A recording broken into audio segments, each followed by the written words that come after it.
আসসালামু আলাইকুম প্রিয় চাকরি প্রত্যাশী ভাই ও বোনেরা, খাদ্য অধিদপ্তরের নিয়োগ বিজ্ঞপ্তি প্রকাশের পর থেকেই আপনাদের মনে অনেক প্রশ্ন ঘুরপাক খাচ্ছে। আজকের ভিডিওতে আমরা খাদ্য অধিদপ্তরের পরীক্ষা নিয়ে আপনাদের করা বিভিন্ন প্রশ্নের বিস্তারিত আলোচনা করব। বিশেষ করে আপনারা যে প্রশ্নগুলো বারবার করেছেন সেগুলো উত্তর দেওয়ার চেষ্টা করব, তাই ভিডিওটি শেষ পর্যন্ত দেখার অনুরোধ রইল। প্রথমেই আসি, খাদ্য অধিদপ্তরের পরীক্ষা কোথায় অনুষ্ঠিত হবে। এই প্রশ্নটি অসংখ্যবার করা হয়েছে। আপনাদের জেনে রাখা ভালো যে খাদ্য অধিদপ্তরের পরীক্ষা সাধারণত বিভাগীয় শহরগুলোতে অনুষ্ঠিত হয়।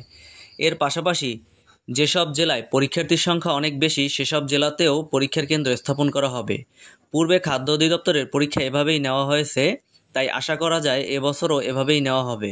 তবে চূড়ান্ত সিদ্ধান্ত কর্তৃপক্ষই গ্রহণ করবেন এবং আপনাদের প্রবেশপত্রে পরীক্ষার কেন্দ্র উল্লেখ করা থাকবে। তাই প্রবেশপত্র হাতে পাওয়ার পর আপনারা আপনাদের নির্দিষ্ট পরীক্ষার কেন্দ্র সম্পর্কে নিশ্চিত হতে পারবেন। এর পরের প্রশ্ন, উপখাদ্য পরিদর্শক এবং সহকারী উপখাদ্য পরিদর্শক পদের পরীক্ষা কি লিখিত হবে? খাদ্য অধিদপ্তরের উপখাদ্য পরিদর্শক এবং সহকারী উপখাদ্য পরিদর্শক পদের নিয়োগ পরীক্ষা মূলত এমসিকিউ মাল্টিপল চয়েস কোশ্চেন পদ্ধতিতে অনুষ্ঠিত হবে। তবে মনে রাখবেন, কর্তৃপক্ষ চাইলে এমসিকিউর পর লিখিত পরীক্ষাও নিতে পারে, যদিও বিগত দিনের অভিজ্ঞতা বলে লিখিত পরীক্ষার হওয়ার সম্ভাবনা খুবই কম। তাই আপনাদের প্রস্তুতির মূল ফোকাস থাকবে এমসিকিউর ওপরেই।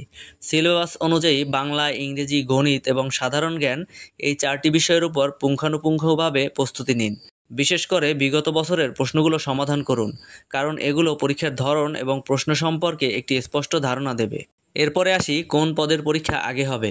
খাদ্য অধিদপ্তরের নিয়োগ বিজ্ঞপ্তিতে বিভিন্ন ক্যাটাগরিতে পদ রয়েছে। সাধারণত একই বিজ্ঞপ্তির অধীনে থাকা বিভিন্ন পদের পরীক্ষাগুলো ধাপে ধাপে অনুষ্ঠিত হয়।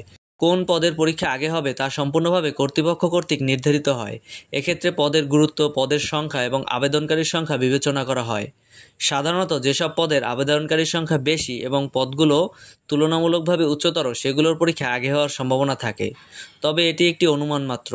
কর্তৃপক্ষ চূড়ান্ত সিদ্ধান্ত অবশ্যই লিখিত বা ওয়েবসাইটের মাধ্যমে জানানো হবে।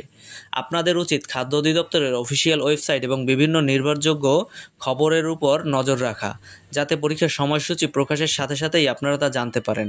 যখনই কোনো নির্দিষ্ট পরীক্ষার তারিখ ঘোষণা করা হবে, আমরা অবশ্যই আপনাদের তা জানিয়ে দেব। খাদ্য অধিদপ্তরের এই পরীক্ষাগুলো আপনাদের জন্য একটি দারুণ সুযোগ, তাই সর্বোচ্চ প্রস্তুতি নিন।